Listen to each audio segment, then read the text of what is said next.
Fique de pé em nome de Jesus. São 9h05. Na verdade, são 9h02. Nosso horário está rendendo bem, né? Amém, amém? Alguém está com o coração desejoso de tomar Santa Ceia? Alguém crê no poder da Santa Ceia? Você sabia que um dia eu estava numa igreja, uma Assembleia de Deus? Eu fui convidado para pregar lá através de um pastor que é um avivalista, sabe? E foi logo no dia de Santa Ceia, me deram a palavra da Santa Ceia. Eu lembro que aquele dia confrontei muito o sistema. Confrontei muito o sistema da Santa Ceia. E eu desafiei aquelas pessoas que estavam ali dentro. Eu falei que se o que eu estou pregando aqui vem de Deus, você que está enfermo, você vai pegar o corpo de Cristo. Quando você tomar Santa Ceia, você vai ser curado. E tinha uma jovem que ela estava afastada do caminho do Senhor. Eu vi todo mundo pegar a Santa Ceia, aí eu fui até só, eu falei assim, por que você não está pegando a Santa Ceia? Ela falou, porque eu estou afastada. Eu falei, Santa Ceia é para você mesmo. E ela falou, não posso pegar. Ela estava com medo. Eu falei, então tá bom. Eu peguei meu pão assim, eu reparti. Eu falei, se cai condenação em você, cai sobre minha vida então. O corpo de Cristo foi partido para te libertar do seu pecado. Para te tirar essa condenação que está dentro de você. Por isso que você não consegue ficar firme. Aí eu falei, me dá um cálicezinho aí. A igreja era tão religiosa que me deu um outro cálice meio vazio. Eu falei, o meu, dividi com ela, desci e tomei Santa Ceia junto com aquela jovem. Qual foi o resultado disso? O que vocês acham que aconteceu com ela? O Espírito Santo desceu sobre ela. E as pessoas que estavam enfermas foram curadas. E o pastor, de repente, ele caiu na ficha assim, ó, pum. E lembrou da cena que um dia aconteceu com a mãe dele, que era uma macumbeira, que tomou Santa Ceia numa cruzada evangélica. E ele falou que a mãe dele ouviu uma voz dizendo, tome do meu sangue e coma do meu corpo. E na hora que o evangelista estava passando, ele falou, a Santa Ceia aqui é para todos que estão aqui que precisam de salvação. E ele era da Assembleia, religioso, ele era diácono na época. Quando foi passar perto da mãe dele pegou e falou, mãe, você não pode, você não é batizado nas águas. Eu falei, aquele que falou comigo mandou pegar, pela minha salvação. E ele gravou aquilo do resto de toda a vida dele, ela se converteu, mas ela faleceu. Mas uma coisa ficou marcada na vida dele. Quando nós vamos conhecendo a verdade vai nos libertando, amém, amém? Fala, estamos em guerra espiritual. Enquanto você estiver nesse mundo, enquanto você estiver nesse corpo que você tem, você vai estar em guerra contra as trevas. Mas o seu status já foi definido. Fala, meu status foi definido. Romanos 8,37 diz, sobre todas as coisas, somos mais do que vencedores. Por meio daquele que nos amou e se entregou a si mesmo por nós. Da glória a Jesus Cristo. Tá. As pessoas, elas querem ser santas para depois tomar Santa Ceia? O que torna uma pessoa santa? É o sangue e a carne de Cristo. Quanto mais a sua consciência vai sendo liberta da escravidão, do engano de si mesmo. Quando você para de ser seu próprio juiz e se condenar. Lembrando que Romanos 8,1 diz, portanto agora, nenhuma condenação há para aqueles que estão em Cristo Jesus. Daqueles que não andam segundo a carne, mas segundo o Espírito, pois a lei do Espírito me libertou da lei do pecado e da morte. Você quer a salvação agora na sua vida? Você quer a paz de Cristo sobre a sua vida? Posso falar algo para você? Quem recebeu a palavra que o pastor está entregando? Você sabe que uns dias atrás eu tinha uma visão, falava assim, pelo que nós começamos a herdar, é necessário que as nossas virtudes desenvolvam ainda mais. Aí eu falava dentro da visão assim, é na oração que as virtudes se desenvolvem. Quando nós pegamos a prática de orar e meditar, as virtudes espirituais são automaticamente geradas dentro do nosso espírito. Fala, amém. Fala, amém. Você que quer um fervor espiritual na sua vida? Você que quer orar, quantos aqui quer orar? Deixa eu fazer uma pergunta antes dessa, eu vou voltar aqui. Quantos aqui crê na oração? Quantos querem orar? Porque você entendeu o valor da oração, você entende que a oração é o combustível da sua fé. A oração é onde nós temos comunhão, a oração é onde nós temos relacionamento com Deus. E se tem uma coisa que eu sofro porque eu quero orar. E se eu não orar, eu sofro.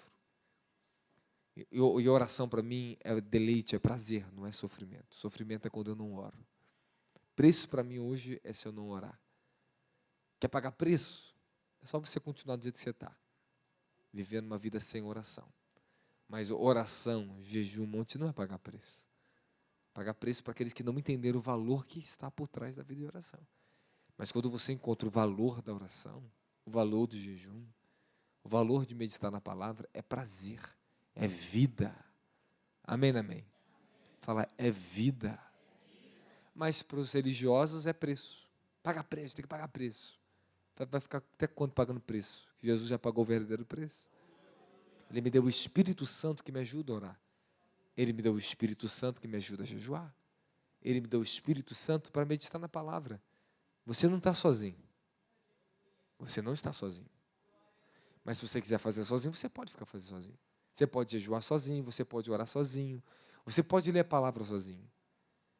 Mas aí sim você vai pagar um preço, que a tua carne não vai gostar disso. Amém, amém.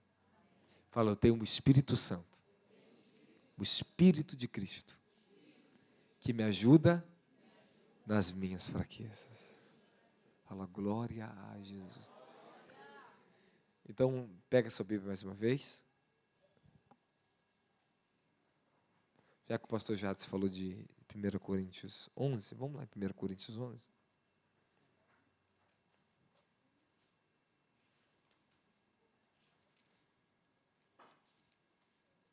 Ok. Vai no versículo 17.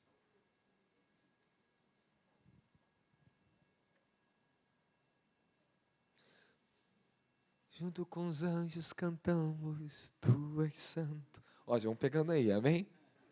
Já treina para o congresso, hein? Amém? Ok. Vou fazer uma breve leitura. Nisso, porém, que vos prescrevo, não vos louvo por quanto... Coloca para mim na Almeida aí, por gentileza. Coloca na Almeida para mim. Que eu vou ler aqui na Almeida. Ok. Nisso, porém, que vos prescrevo, não vos louvo, porquanto vos ajuntais não para melhor, e sim para pior. Porque, antes de tudo, estou informado, haver divisões entre vós, quando vos reunis na igreja. Em parte, o creio. Porque até mesmo importa que haja partidos entre vós, para que também os aprovados se tornem conhecidos no vosso meio. Quando, pois, vos reunis no mesmo lugar, não é a ceia do Senhor que comais, porque ao comerdes, cada um toma antecipadamente a sua própria ceia. E há quem tenha fome, e ao passo que há também quem se sente embriagado. Não tendes, porventura, casa onde comeis e bebeis? Ou menosprezais a igreja de Deus, envergonhando os que nada têm? Que vos direi? Louvar-vos nisso? Certamente não vos louvo. Amém? Presta atenção nesse primeiro ponto, você que não entende. Abra mais agora o seu entendimento. Ele está falando da igreja que se reunia nas casas e comiam em nome de Jesus. Amém? Mas o que acontecia? Chegavam alguns antes, comiam, se embriagavam. E os que chegavam depois, não tinham o que comer. Correto? Então você entende que a Santa Ceia antigamente era se fartar. Comiam muito pão e bebiam muito vinho. Amém? E quem eram os primeiros que chegavam, que se fartavam e comiam? Os ricos. Os ricos chegavam, se reuniam, comiam, bebiam. E os pobres que chegavam depois das lavouras, não tinham nada para comer. Ficavam envergonhados. Paulo falou, vocês estão envergonhando os que nada têm para comer? Porque eles não tinham pão, eles não tinham vinho para trazer. Vocês estão me entendendo? Por isso que havia partidarismo ali dentro, divisão. Aí Paulo falou, é necessário que tenha partidaria, porque para que os sinceros se manifestem. Porque os sinceros não aceitam divisão dentro da igreja, não aceitam partido A, partido B dentro da igreja. Amém? Então vamos lá, até aqui você já entendeu então. Porque eu recebi do Senhor, agora ele falou, eu recebi do Senhor, ou seja, apóstolo Paulo teve uma revelação pessoal de Jesus Cristo. Ele recebeu uma revelação, fala revelação. Porque eu recebi do Senhor que também vos entreguei, que o Senhor Jesus, na noite que foi traído, tomou o pão. E tendo dado graças, partiu e disse, esse é meu corpo que é dado por vós. Fazer isso em memória de? Fala, memória. Então, quando nós estamos partindo pão aqui, entregando pão, você está relembrando o que Jesus Cristo fez por você. Culto de Santa Ceia é um culto de agradecimento. É um culto de louvor ao Senhor. É onde celebramos a nossa vitória contra o pecado. Você só vence o pecado através do sangue e da carne de Cristo. Quanto mais o Espírito Santo te entregar a revelação pessoal de Jesus em você, a sua natureza, a sua consciência vai sendo transformada e você vai sendo liberto dos seus dilemas do seu passado. Os demônios e as forças do inferno, que são o tentador que te tenta, perde acesso porque nas áreas onde operava o engano, a mentira de Satanás, os desejos enganosos da nossa carne, vai sendo aniquilada simplesmente através da revelação do sangue e do corpo de Cristo em você. Por isso que o Espírito Santo ele está aqui para te ajudar nas suas fraquezas. Ele não está aqui para te condenar. A condenação ela tem um dia. Fala, o dia é o juízo final. Lá no juízo final, você vai prestar conta de tudo que você está fazendo aqui hoje. Hoje, ele está como seu advogado. Por isso que João disse, filhinhos, não pequeis, mas se vocês pecarem, vocês têm um advogado junto ao Pai, que ele intercede por vós. Então, Jesus ele está hoje como seu advogado à destra do trono do Altíssimo. Ele é a propiciação perfeita por todos os nossos pecados. Hoje, o Eterno, o Criador da humanidade, eu estou falando que aquele Deus que é um Deus de fogo, que nenhum olho humano pode olhar para Ele e permanecer vivo. A quem nós devemos todo o temor, toda a reverência. Nós estamos falando de Yahweh, Jeová em português. Amém, amém? Nosso Deus, nosso Todo-Poderoso. Ele nos perdoa por causa de Jesus Cristo. Por isso que você tem que temer Deus. Mas lá no juízo final, nós vamos prestar conta a esse Deus vivo, um Deus de fogo. Hebreus diz 5 que se nós pecarmos voluntariamente, já não nos resta mais sacrifício pelo pecado. Agora sim, uma ardente expectativa de juízo e horror e terror eterno. Então, se mesmo você, depois de ter conhecido a verdade, pecar voluntariamente significa o quê? Tendo consciência do que é errado e continuar praticando o que é errado. Agora, pecar por fraqueza, por batalha espiritual, por ataque do inferno às suas emoções, por imaturidade espiritual, o sangue de Cristo sempre está lutando por você. Mas mesmo agora, quando você aprendeu a vencer e se entregou, aí é sinal que você está pecando contra a sua própria consciência. Porque agora você tem consciência do pecado e você consegue vencer. Então lembre de uma coisa. Apóstolo Paulo diz que quando era menino, em 1 Coríntios capítulo 13, falava como menino, agia como menino. Mas deixei as coisas de menino e progredi, agora sou homem. Falo coisas de homem e penso como homem. Ou seja, quando nós somos meninos na fé, estamos ainda amadurecendo. O Senhor sempre é compassivo com você. Mas quando você amadureceu, você venceu, e você voluntariamente retrocede, aí chama a disciplina, ela chega na tua vida, não condenação. O juízo para dentro da casa de Deus é um juízo para quebrantamento, quebrantamento para arrependimento. O juízo para fora da igreja é um juízo de punição para condenação. O juízo lá mata, o juízo aqui traz vida. Por isso que ele diz, não estranhe se as provações estão vindo no meio de vocês. Porque é necessário que o juízo comece pela casa de Deus. Se o juízo começa pela casa de Deus, qual será o destino dos ímpios e pecadores? Há muitos cristãos que estão passando juízo pela mão de Deus que eles não conseguem entender. Acaba se ofendendo porque, meu Deus, até quando estou assim, meu Deus, porque tem juízos e situações que ocorrem no meio da sua família, na sua vida, que elas estão vindo sempre para te tornar você mais dependente de Deus. Então, situações que você que é crente, você é salvo, eu estou falando que a mão de Deus tem procurado sempre lugar para te quebrantar, até que a tua dependência, ela nasça dentro do teu coração. Então, Paulo entrega agora, porque o que eu recebi do Senhor também vos entreguei, que o Senhor Jesus, na noite que foi traído, tomou o pão, e tendo dado graça, partiu, fala, partiu. Ok. E disse, esse é meu corpo que é dado por vós, fazei isso em memória de mim. Semelhantemente, do mesmo modo, depois de haver ceado, tomou também o cálice, e dizendo, este é o cálice da nova aliança, no meu sangue, fazei isso toda vez em que beberes em memória de... Fala memória. Fala relembrar.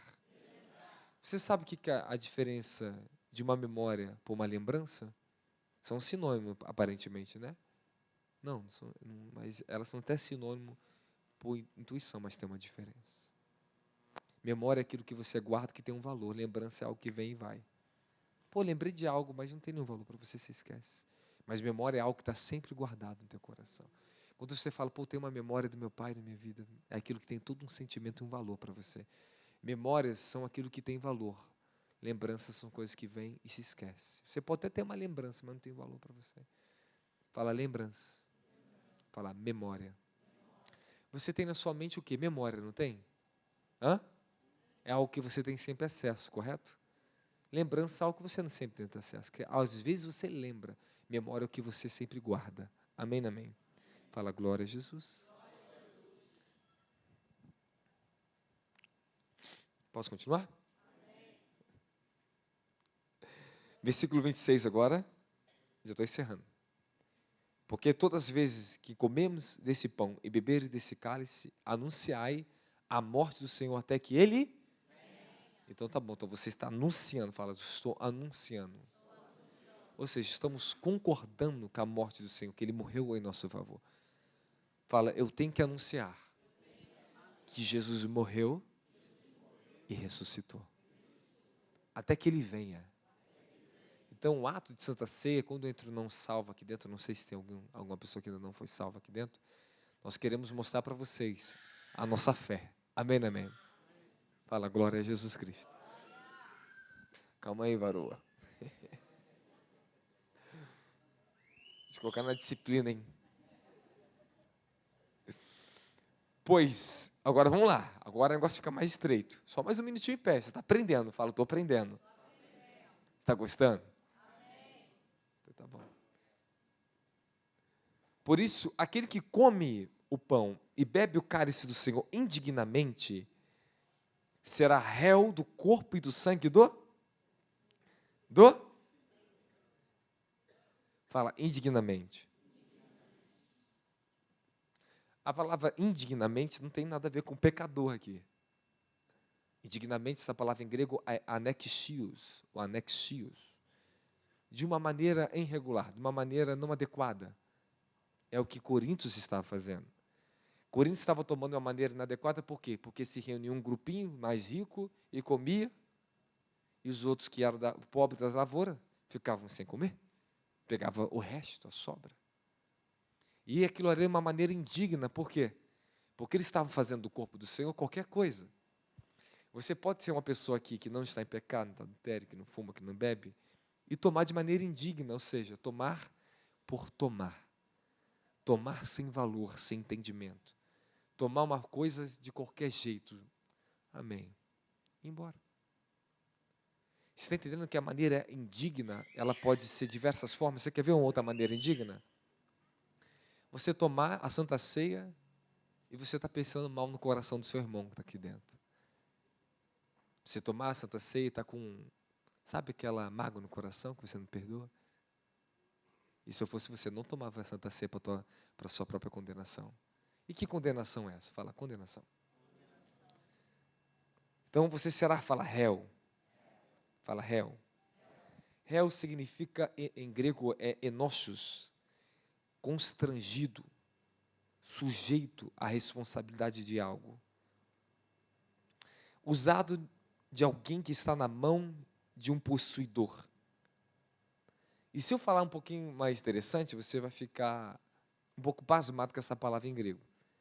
E não dá para me falar ela aqui. Mas você sabia que um sentido dessa palavra réu do corpo significa alguém que está sujeito a um amor zeloso de outro? Você é réu do meu amor. Você entende a profundidade dessa palavra aqui? Ela é muito maior do que do seu entendimento em português. Quando está dizendo que você é réu do corpo do Senhor, você está refém do corpo dele. Fala, refém. Como é que eu vou conseguir te explicar isso? Eu não tenho tempo. Amém? Fala, eu sou réu do corpo do Senhor. Então, se você tomar de uma maneira indigna, você é um réu. O que é um réu? Oi? Que está sendo o quê? Acusado. Culpado, né? Não, alguém que está sendo acusado, não alguém que está sendo culpado. Oi? Ela é advogada, fala. Culpado só na? Então, um réu não é um condenado, correto? Então, aqui em grego é réu, é nocios. Ou seja, o Senhor te coloca você na parede e fala, olha, você sabe que você está com mágoa no coração. Você não vai se arrepender, não. Mas eu não estou, Senhor. Mas você sabe que você está assim. Você lembra aquele dia? É verdade. Me perdoa. Você está livre. Estude um pouquinho mais a Bíblia, amém? Posso continuar? Então, examine, aí vem para você, ó. Examine-se, o quê? Pois o homem é si, e assim coma desse pão e beba desse. Essa palavra examinar é dokimazo. Dokimazo significa testar, provar, verificar. Reconhecer como genuíno e depois do exame. Julgar algo valioso. Fala, examinar-se a si mesmo. Significa reencontrar o verdadeiro valor. Então, o cara estava todo mundo tomando de qualquer maneira. Peraí, examine-se a si mesmo. Se a forma que você está diante de Deus está sendo digna do que Ele fez por você. Não é uma questão de pecado, Ele não está acusando ninguém de pecado. Ele está acusando de imprudência. Amém, amém? É diferente. A igreja de Corinto estava sendo imprudente. Eu não quero que você seja imprudente aqui essa noite. Posso continuar? Aí vai falar assim, por causa da imprudência de vocês, eis a razão, porque há entre vós muitos fracos e doentes, e não poucos que dormem. Aí que as pessoas chamam o quê? Elas acham que é. Aí ele fala, eis a razão, porque tem muitos fracos e doentes, e muitos que não, que já que morreram. E por que tem muitos fracos e doentes, porque muitos morreram? Por não discernir o corpo do... Fala, por não discernir. Ou seja, eles não entenderam que o corpo de Cristo, quando você toma, é para a sua cura. É para tirar a morte, a destruição. Porque tragada foi a morte pela vitória. Ele está falando que a igreja, por tomar como uma coisa comum, que acontecia, não tinha o poder da cura. Fala, o corpo de Cristo é para nos curar e libertar da morte. Eu estou falando para vocês, se você tomar por fé nessa noite para você ser curado, você vai ser curado. Porque é pela carne do Cordeiro, o corpo dele, que nós somos curados. É pelas suas pisaduras que nós somos sarados. Pelas suas feridas fomos curados. Da glória! Aleluia! Eu sinto uma unção de Deus nessa Santa Ceia aqui. Hoje vai ser liberado, vai ser estancado uma cura para o teu corpo hoje. Então, você que está com problema de, como é que é aquele negócio que você não pode comer açúcar? A diabetes? A diabetes vai embora em você, tá? No mesmo espaço não pode habitar dois corpos, né? Então, você não pode permitir mais a enfermidade habitar em você. Você sabe qual é o segredo da cura agora? Fala, fé. Então, coloque a sua fé no que o corpo de Cristo simboliza para você. Isaías 53 diz que você foi curado, você foi sarado. É o que a Bíblia diz, fala, reivindicar os meus direitos. Tá bom, você está triste, tua alma está ferida. Por que você não pode sair daqui hoje alegre? Por quê? Por que você não pode sair daqui hoje feliz? Você só pode sair triste se você for insensato na Santa Ceia, não examinando a si mesmo, o seu próprio coração, do que por que você está tomando a Santa Ceia. Aqui está a nossa alegria. Aqui está a nossa vitória. É isso. Essa fé tem que ser liberada para te curar hoje aqui. Para curar minha alma, Senhor.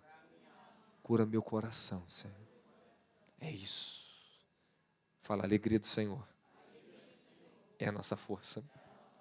Então tá bom. Então porque muitos estão doentes? Por que muitos estão morrendo? Porque não estão tomando por fé a Santa Ceia. A Santa Ceia era algo que nós tínhamos que tomar todos os dias, irmãos.